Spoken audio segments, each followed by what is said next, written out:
नमस्कार, मी भाऊ तोरसेकर. तुम्ही बघत आहात प्रतिपक्ष. मित्रांनो, प्रतिपक्ष चालवताना मी प्रामुख्याने सामाजिक घडामोडी आणि त्यापेक्षाही अधिक राजकारणातल्या घडामोडीचा परामर्श घेतो, विश्लेषण करतो, मीमांसा करतो, हे तुम्हाला माहिती आहे. पण अशा माझ्यासारख्या माणसाला ज्यावेळेला एखाद्या आध्यात्मिक सोहळ्यामध्ये अगत्याने बोलवून सन्मानित करण्याचा प्रयत्न होतो तेव्हा मलाही नवल वाटतं. पण ठीक आहे, अनेकदा काय असतं, कुठल्याही संस्था कोणालाही वेगवेगळ्या क्षेत्रातल्या लोकांना सन्मानित करत असतात.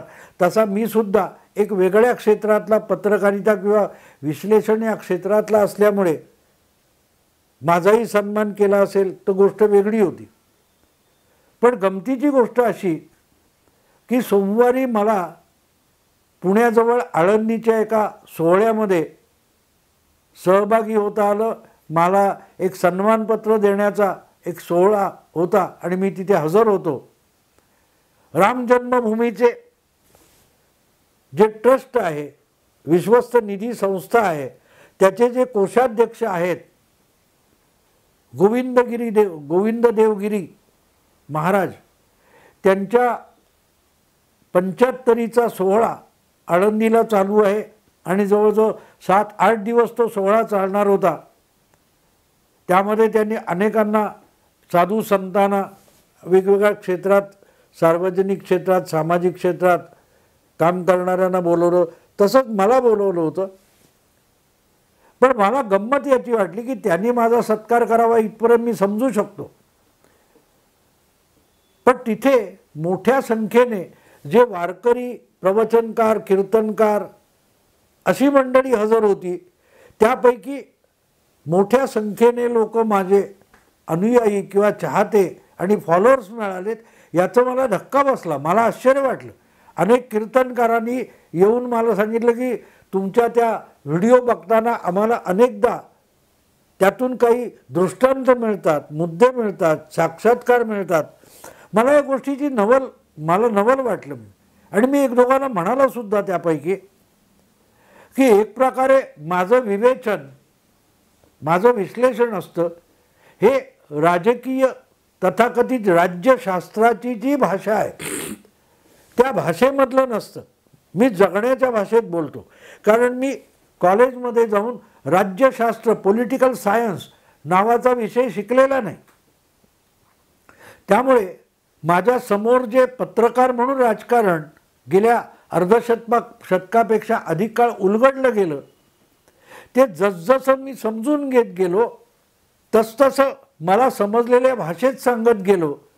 ती भाषा राजकीय पठडीतली किंवा राज्यशास्त्राच्या पठडीतली, चाकोरीतली भाषा नाही आहे आणि त्यामुळे ती जगण्यातली भाषा आहे आणि त्यामुळे अनेकांना ती जवळची वाटते. मग साहजिकच त्यातली जी उदाहरणं येतात ती आपल्या जगण्यात कुठे ना कुठे घडलेली, आसपास दिसलेली अशी उदाहरणं असतात. त्यामुळे ती अधिक जवळची वाटतात आणि ती लवकरात लवकर अपील होतात. पण त्यात अध्यात्म नेमकं कुठे आहे हे मला कळलेलं नाही. पण मित्रांनो, या निमित्ताने एक गोष्ट मुद्दाम सांगितली पाहिजे की ज्या प्रकारे तो सगळा लोंढा तिथे जमला होता, हजारोच्या संख्येने, जवळपास मी असं म्हणेन की अर्ध्या लाखापेक्षा अधिक लोक त्या सोहळ्याला, त्या प्रचंड पॅन्डॉलमध्ये जमलेले होते, तिकडे येत जात होते. हे सगळं बघितल्यानंतर महागाई, बेरोजगारी, आरक्षण या विषयावर जो हलकल्लोळ चाललेला आहे, त्यामुळे ओबीसी, मराठा समाज विचलित आहे असं बोलणारे जे लोक आहेत त्यांची मला दया आली. राजकीय हेतूने अजेंडा घेऊन जे लोक आपापला अजेंडा पुढे रेटत राजकारण करत असतात आणि समाज हिताच्या गोष्टी म्हणून आपलं राजकारण पुढे रेटत असतात, त्यांच्यापासून खराखुरा समाज किती मैलोगंती दूर असतो हे मला त्या आळंदीच्या त्या सोहळ्यामध्ये बघायला मिळालं. समाजाच्या सगळ्या थरातले लोक तिथे भक्तिभावाने एकत्र आलेले होते आणि त्यामध्ये कमीत कमी 20-25 लोक तर माझ्याबरोबर फोटो काढायला अगत्याने पुढे आले. आपण कसं रोज तुमचं ऐकतो, त्यातून काय काय समज मिळते वगैरे वगैरे सांगत होते. तर मी त्यांना सांगितलं, एक प्रकारे मी तुमच्यासारखं भक्तिगीतं वगैरे किंवा अभंग याचा उच्चार करत नाही, कधी सिनेमाचं किंवा कुठलं भावगीत याचे शब्द सांगतो, काव्य सांगतो. पण मित्रांनो, या निमित्ताने अशा सगळ्या लोकांना एक आठवण करून दिली पाहिजे. हे प्रतिपक्ष मी सुरू केलं त्याच्या आधीची एक गोष्ट आहे. प्रतिपक्ष लॉकडाऊन लागल्यानंतर मी हा यूट्यूब चॅनेल सुरू केला. पण ज्यावेळेला 2019च्या विधानसभा निवडणुका संपलेल्या होत्या आणि सरकार बनत नव्हतं, तेव्हा जो काय गोंधळ चाललेला होता, 2.5 दिवसाचं फडणवीस अजितदादा सरकार बनलं आणि कोसळलेलं होतं, अशा वेळेला 3 पक्ष शिवसेना, काँग्रेस, राष्ट्रवादी यांचं जे सरकार बनवण्याचा प्रयत्न चालू होता,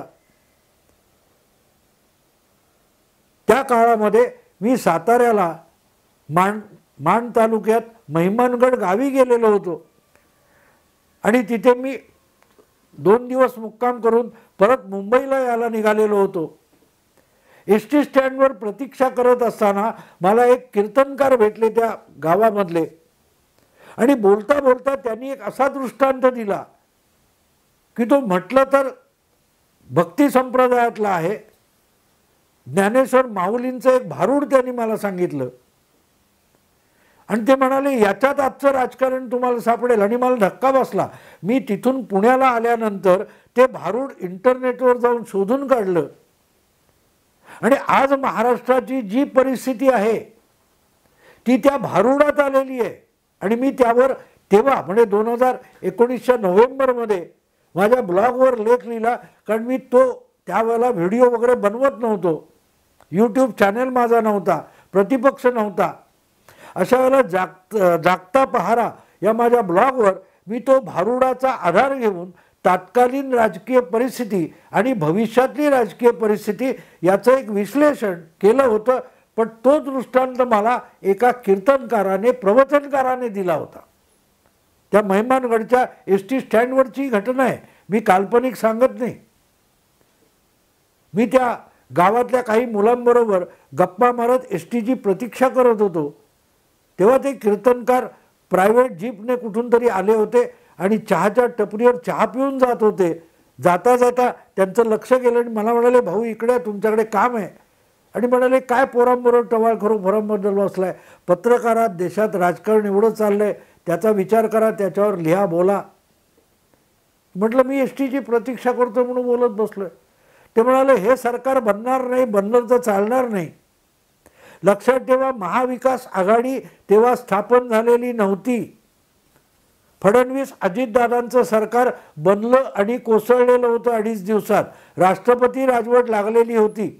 अशा वेळेला साताऱ्यातल्या एका दुष्काळग्रस्त गावाच्या रस्त्यावर एक ग्रामीण भागातला प्रवचनकार, कीर्तनकार मला सांगतो की हे जे काय 3 पक्षांची आघाडी बनवायचं चाललंय, शिवसेना, राष्ट्रवादी आणि काँग्रेस यांचं सरकार बनवण्याचं जे काय चाललेलं आहे ते सरकार बनणार नाही, चालणार नाही आणि चाललं तर किती विचका करून टाकेल, हे त्यांनी मला ज्ञानेश्वर माऊलींच्या भारुडामध्ये सांगितलं.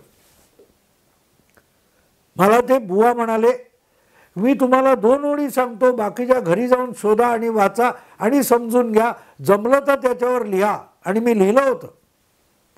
ज्ञानेश्वर माऊली 800-900 वर्ष जुन्या आणि त्यांच्या भारुडामध्ये 2021 म्हणजे 21व्या शतकातल्या राजकारणाचा उहापोह असेल, ही कल्पनाच किती चमत्कारिक आहे बघा. पण होता मित्रांनो. त्यांनी ज्या 2 ओळी सांगितल्या मला त्या तुम्हाला सांगतो. काट्याच्या अणीवर वसले 3 गाव, काट्याच्या अणीवर वसले 3 गाव, 2 ओसाड 1 वसेची ना. आणि म्हणाले, बुवा की आता बाकीचं शोधा आणि वाचा आणि जमलं तर त्यावर लिहा. मी जेव्हा पुण्याला पोहोचलो, इंटरनेटवर ते अख्खं भारूड शोधून काढलं आणि मला धक्का बसला मित्रांनो.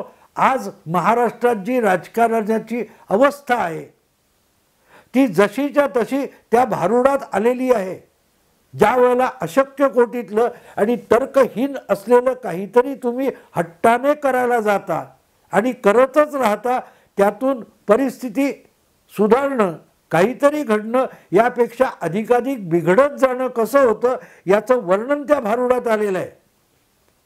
आता गंमत लक्षात घ्या, काट्याच्या अणीवर वसले 3 गाव.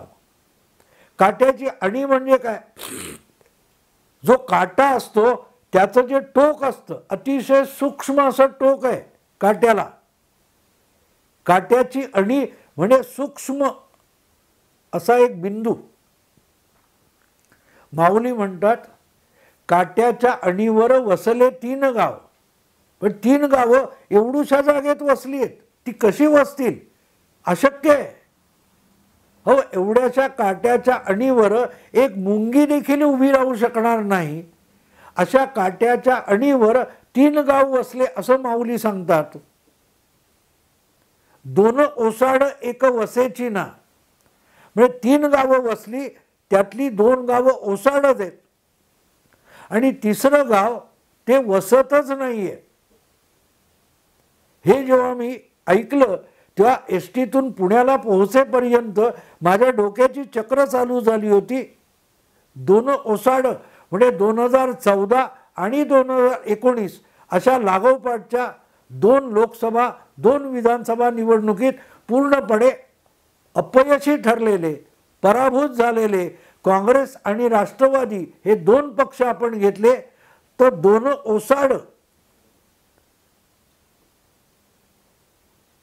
आणि 3रा शिवसेना. 3 पक्षांचं जे सरकार बनवण्याचा प्रयोग तेव्हा सुरू होता, त्यावर त्या कीर्तनकार बुवांनी मला हे भारूड सांगितलं, काट्याच्या अणीवर वसले 3 गाव, 2 ओसाड एक वसेची ना.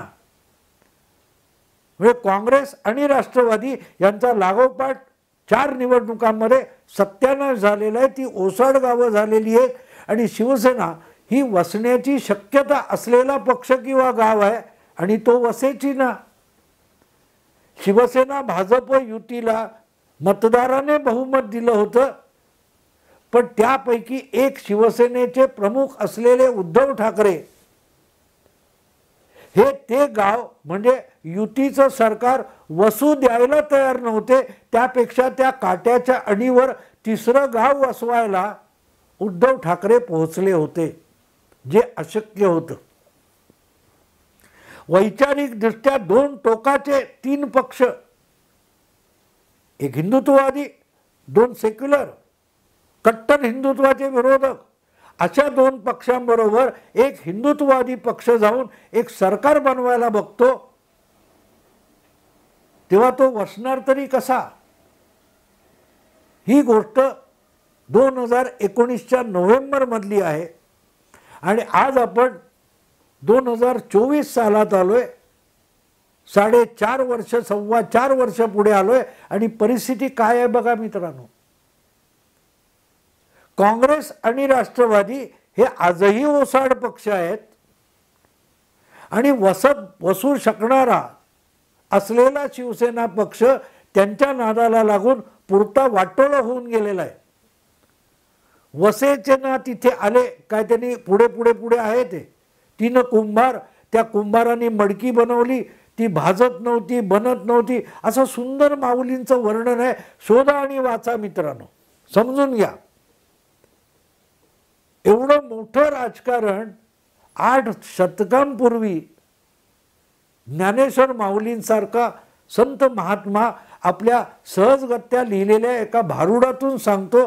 आपल्याकडे डोळे असावे लागतात, आपल्याकडे ती बुद्धी असावी लागते, मग कळतं की राजकारण, विश्लेषण आणि कीर्तन यामध्ये फार मोठा फरक नसतो. सगळेच्या सगळे मानवी आयुष्यातल्या घडामोडींशी संबंधित असे दृष्टांत असतात. कोण त्याला राजकीय विश्लेषण म्हणतो, कोण त्याला श्रद्धात्मक आध्यात्मिक काय ते कीर्तन म्हणतो, पण सगळ्याच्या सगळ्या मानवी जीवनाशी संबंधित घडामोडी असतात आणि त्यांचं विवेचन विश्लेषण असतं. मला त्या आळंदीला ते सगळे कीर्तनकार बोलून सांगायला लागले, तेव्हा मी त्यांना आठवण करून दिली की मी बोलतो, मला देखील तुमच्याकडून प्रेरणा मिळत असते की कसं महाराष्ट्रातल्या आजच्या राजकारणात चुथडा होणार आहे, सत्यानाश बट्ट्याबळ होणार आहे, हे त्या कीर्तनकाराने नोव्हेंबर 2019 मध्ये मला सांगितलं होतं. आणि काय विश्लेषण विवेचन नाही, फक्त एक भारूड सांगितलं. काट्याच्या अणीवर वसले तीन गाव, दोन ओसाड एक वसेची ना.